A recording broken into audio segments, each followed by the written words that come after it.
আমি জন্মগতভাবে হিন্দু হওয়ার পরেও ভালোবেসে বিয়ে করেছিলাম মুসলমান পরিবারের একটা ছেলেকে। এই বিয়েতে প্রথম আমার পরিবার রাজি ছিল না। কিন্তু পরবর্তীতে আমার সুখের কথা চিন্তা করে, আমার ভালো থাকার কথা চিন্তা করে তারা এই বিয়েতে রাজি হয়। এরপর আমাদের বিয়েটা হয়। বিয়ের পর বেশ ভালোই যাচ্ছিল আমাদের বিবাহিত জীবন। আমাদের বিয়ের ঠিক ১ মাস পর আমার স্বামী আমার কাছে আবদার করে আমি যেন আমার হিন্দু ধর্ম ত্যাগ করে মুসলমান ধর্ম গ্রহণ করি। তার এক বলাতে আমি মুসলমান ধর্ম গ্রহণ করি। কারণ সে ছিল আমার ভালোবাসার মানুষ। আর তাছাড়া ছোটবেলা থেকেই আমার মুসলমান ধর্মের প্রতি কোনো রাগ বা ঘৃণা ছিল না। তাই আমি মুসলমান ধর্ম গ্রহণ করি। আলহামদুলিল্লাহ এখন আমি মুসলিম।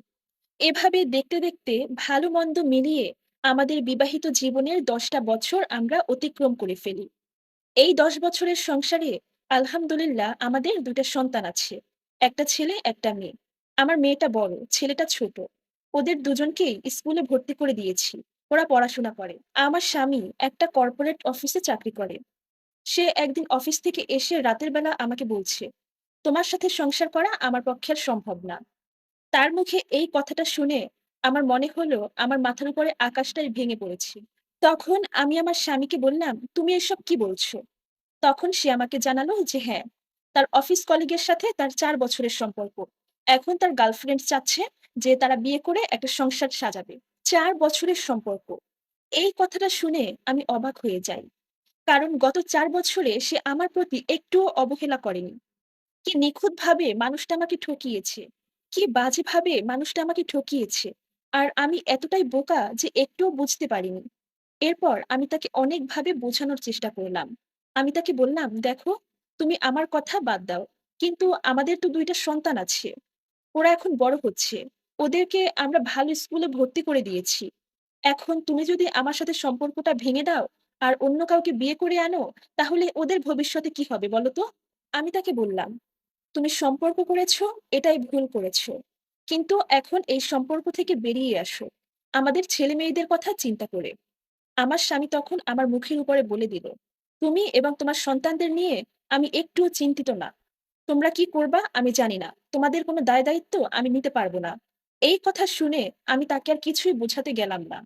আমি তাকে তার মতো করে ছেড়ে দিলাম। এর ঠিক ৩ দিন পর জানতে পারি আমার স্বামী তার অফিসের কলিগকে বিয়ে করেছে এবং তাদের অফিসের পাশেই তারা বাসা নিয়েছে। সেখানে তারা সুখে সংসার সাজিয়েছে। এই কথাটা জানার পরেই আমি চলে গেলাম আমার ছেলেমেয়ের স্কুলে। সেখানে গিয়ে ওদের স্কুল থেকে টিসি নিলাম। কারণ এই শহরে আমার যেহেতু কোনো কাজ নেই, আমি কিভাবে থাকবো? তাই সোজাসুজি আমার বাপের বাড়িতে চলে গেলাম সন্তানদেরকে নিয়ে। বাবাকে গিয়ে সব কথা খুলে বললাম। কিন্তু যেহেতু আমি মুসলিম আর আমার পরিবারের সবাই হিন্দু, তাই আমার বাবা আমাদেরকে তার বাসায় রাখেননি। আমাদেরকে একটা বাসা ভাড়া করে দিয়েছেন। ৩ মাস বাবা আমাদের যাবতীয় যা খরচ সব নিজে বহন করেছেন। এই ৩ মাসের মধ্যেই আমি একটা চাকরি পেয়ে যাই। সেখান থেকে যত টাকা সেলারি পাই, সেই সব টাকা দিয়ে আমি এবং আমার সন্তানদের খরচ চালাই। মানে এখন আমাদের যাবতীয় যা খরচ সব আমিই বহন করি। এভাবে দেখতে ৪ টা বছর পার হয়ে যায়। এই ৪ বছরে আমার প্রাক্তন স্বামী আমার কিংবা আমার সন্তানদের কোনো খোঁজ নেয়নি। তবে আমি চাই না ওই মানুষটা আমাদের কোনো খোঁজখবর নিক। আমি শুধু চাই আমার সন্তান ২ টাকে যেন মানুষের মতো মানুষ করতে পারি। সবাই আমাদের জন্য দোয়া করবেন। তবে আমি মাঝে চিন্তা করি, আমি তো ওই মানুষটার কোনো ক্ষতি করি নাই।